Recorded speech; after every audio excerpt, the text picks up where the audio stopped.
Saat kita bicara soal masalah jantung, apa sih yang langsung terbayang di benak kita? Mungkin adegan film? Ya, seseorang tiba-tiba memegangi dada, wajahnya kesakitan, panik. Betul, kan? Tapi bagaimana kalau saya bilang, pada lansia, jantung justru sering berteriak minta tolong lewat bisikan. Hari ini kita akan membahas tentang pembunuh diam-diam ini dan mengungkap 7 gejala masalah jantung yang seringkali tidak kentara dan mudah sekali terlewatkan. Saya jamin, beberapa di antaranya pasti akan sangat mengejutkan Anda.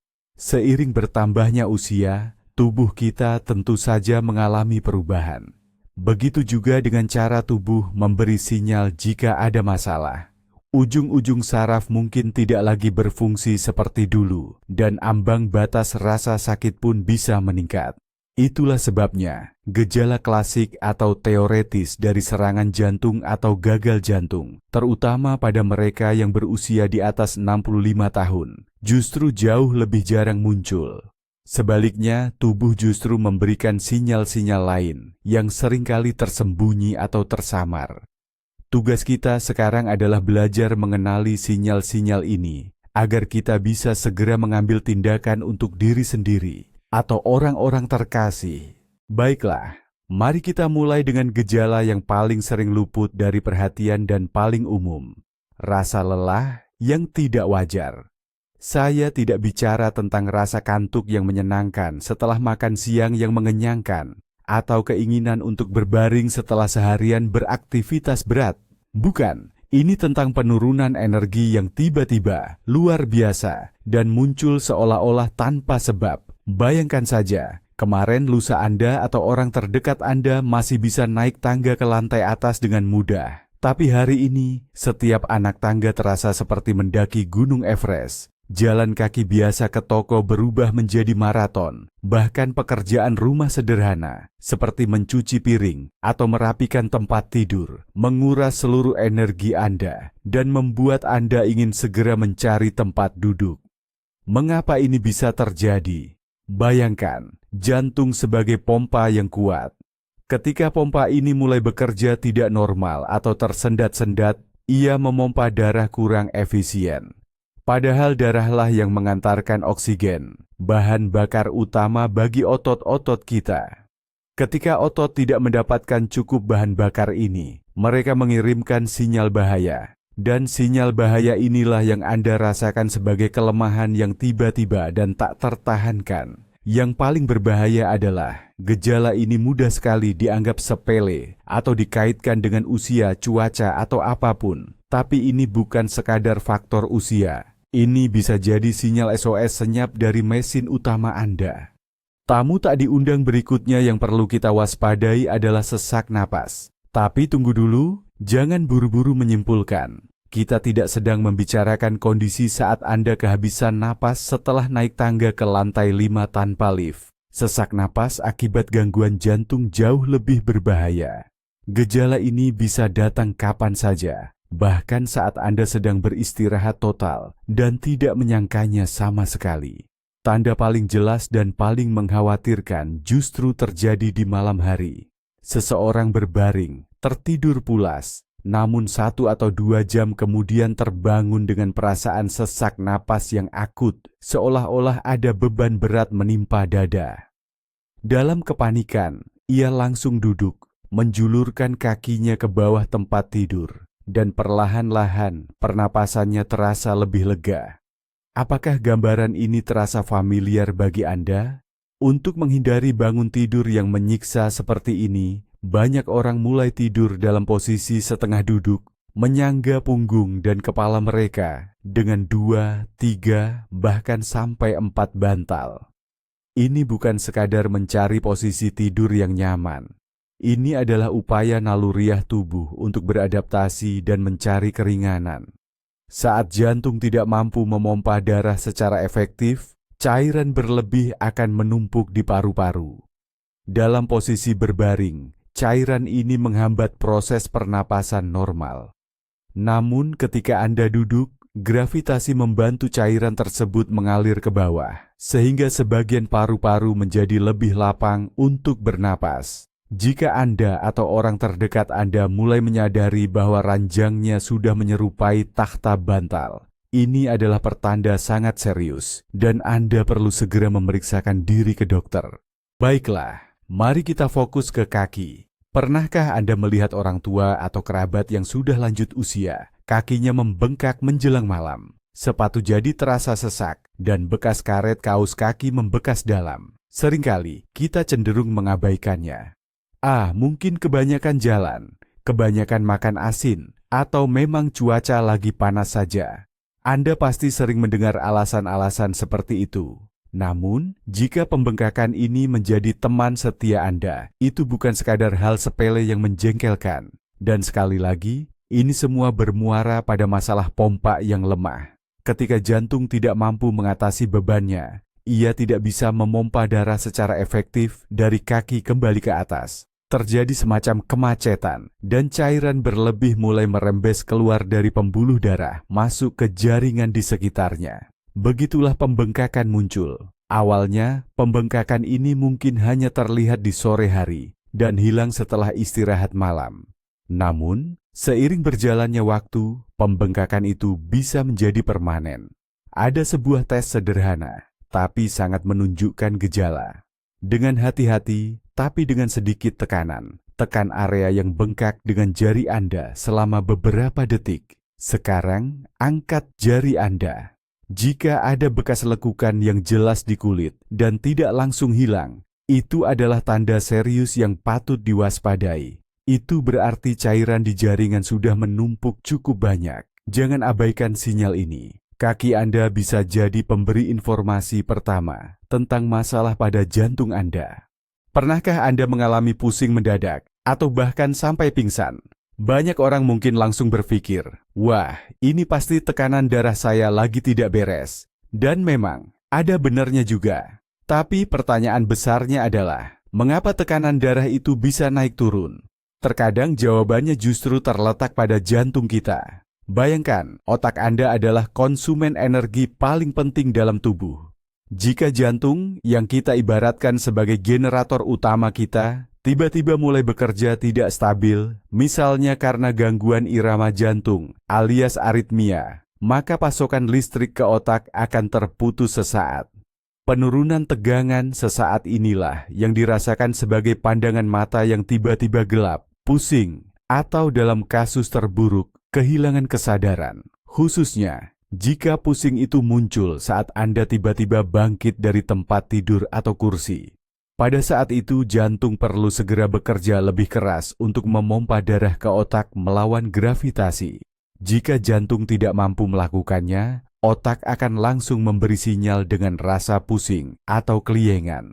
Jadi, ini bukan sekadar pembuluh darah lemah seperti yang banyak orang kira. Ini bisa jadi teriakan minta tolong dari jantung yang tidak dapat menyediakan suplai darah yang stabil ke organ paling vital, yaitu otak kita. Gejala kelima dalam daftar kita ini adalah seorang ahli penyamaran yang ulung. Ia bersembunyi di tempat yang sama sekali tidak Anda duga. Di perut. Bayangkan situasinya. Seorang lansia tiba-tiba merasakan mual, bahkan mungkin muntah. Muncul perasaan tidak nyaman, seperti berat atau nyeri di bagian atas perut, tepat di bawah tulang rusuk. Pikiran pertama yang muncul, tentu saja mungkin salah makan, keracunan, atau gastritis kambuh. Orang tersebut minum obat maag, tapi tidak ada perubahan atau tidak mempan, dan disinilah letak bahaya utamanya. Pada lansia, terutama wanita, serangan jantung atau infark miokard bisa saja bermanifestasi seperti ini. Mengapa bisa begitu? Ini karena ujung-ujung saraf jantung dan perut letaknya sangat berdekatan. Ketika terjadi masalah serius pada jantung, otak kita bisa bingung dan salah mengidentifikasi sumber nyeri. Otak menerima sinyal bahaya, tapi keliru memproyeksikannya ke area perut. Oleh karena itu, jika orang tua atau kerabat lansia Anda tiba-tiba mengalami masalah pencernaan yang tidak dapat dijelaskan, terutama jika disertai dengan kelemahan, keringat dingin, atau sesak napas, jangan buru-buru menyalahkan makan malam kemarin. Bisa jadi, ini adalah cara jantung Anda mencoba menyampaikan pesan dengan cara yang paling tidak biasa. Dalam situasi seperti ini, lebih baik berhati-hati dan segera panggil ambulans. Selanjutnya kita bicara tentang rasa sakit, tapi bukan yang seperti Anda bayangkan. Ketika kita mendengar frasa serangan jantung, otak kita langsung membayangkan seseorang memegangi dada kiri. Lupakan klise film itu. Pada lansia, jantung sering mengirimkan sinyal nyeri ke tempat-tempat yang paling tidak terduga. Bayangkan rasa sakit ngilu dan menjalar di rahang bawah. Pikiran pertama, harus ke dokter gigi. Atau nyeri mendadak di leher, bahu, atau di antara tulang belikat. Mungkin cuma masuk angin, atau osteokondrosisnya kambuh lagi. Bisa juga sensasi tidak nyaman di lengan kiri, yang sering dianggap sebagai ketegangan otot. Ini jebakan yang menipu, bukan? Fenomena ini disebut nyeri alih. Ini terjadi karena jalur saraf dari jantung dan dari bagian tubuh tersebut menuju otak melalui kabel yang sama. Dan ketika jantung mengirimkan sinyal bahaya, otak bisa bingung dan menyimpulkan bahwa masalahnya bukan pada pembangkit listrik, melainkan di jalur transmisi. Jadi, jika Anda atau orang terdekat mengalami nyeri, tak dapat dijelaskan di rahang, leher, punggung, atau lengan, yang tidak berhubungan dengan cedera dan tidak kunjung hilang, jangan diabaikan. Bisa jadi, itu bukan sekadar osteokondrosis, melainkan pesan tersembunyi dari jantung Anda. Dan yang terakhir, gejala ketujuh yang paling tidak terduga, yang sering disalahartikan sebagai bagian dari penuaan normal, perubahan mendadak dalam kesadaran dan perilaku. Bayangkan jika anggota keluarga Anda yang sudah lanjut usia, yang sebelumnya selalu berpikiran jernih, tiba-tiba menjadi linglung, pelupa, dan bingung arah. Ia bisa mengulang pertanyaan yang sama, salah menyebut nama, atau bahkan tidak tahu di mana ia berada. Tentu saja pikiran pertama yang muncul adalah kecurigaan akan demensia atau penyakit Alzheimer. Namun terkadang penyebabnya bisa jadi hal lain yang tidak terduga. Ingatlah, otak adalah pengguna oksigen utama dalam tubuh. Dan ketika jantung yang lemah tidak dapat menyediakan suplai darah yang cukup, otak akan menjadi bagian pertama yang menderita kekurangan oksigen. Fungsinya pun terganggu. Ini seperti saat komputer mulai melambat dan error jika kekurangan daya. Sel-sel otak tidak bisa berfungsi dengan baik, yang pada akhirnya menyebabkan kebingungan, penurunan daya ingat, dan apati. Poin terpenting di sini adalah kata mendadak. Jika fungsi kognitif menurun bukan secara bertahap selama berbulan-bulan, melainkan drastis, hanya dalam hitungan hari atau minggu, ini adalah tanda bahaya yang sangat jelas. Ini bukan sekadar alasan untuk pergi ke dokter saraf, namun prioritas utama adalah segera memeriksa fungsi jantung. Dan sampailah kita pada bagian terpenting, puncak dari penyelidikan kita. Apakah Anda menyadari apa kesamaan dari semua gejala ini? Rasa lelah, sesak napas, nyeri rahang, mual, kebingungan. Gejala-gejala ini seolah-olah tidak berhubungan sama sekali. Anda mungkin mengunjungi ahli gastroenterologi, neurolog, atau ortopedi, namun tidak pernah sampai ke ahli jantung. Disinilah letak jebakan si pembunuh diam-diam. Jantung tidak berteriak minta tolong melalui nyeri dada. Ia berbicara dalam bahasa lain, mengirimkan sinyal melalui sistem tubuh lainnya. Otak salah mengartikan sumber rasa sakitnya. Paru-paru tidak mampu mengatasi penumpukan cairan.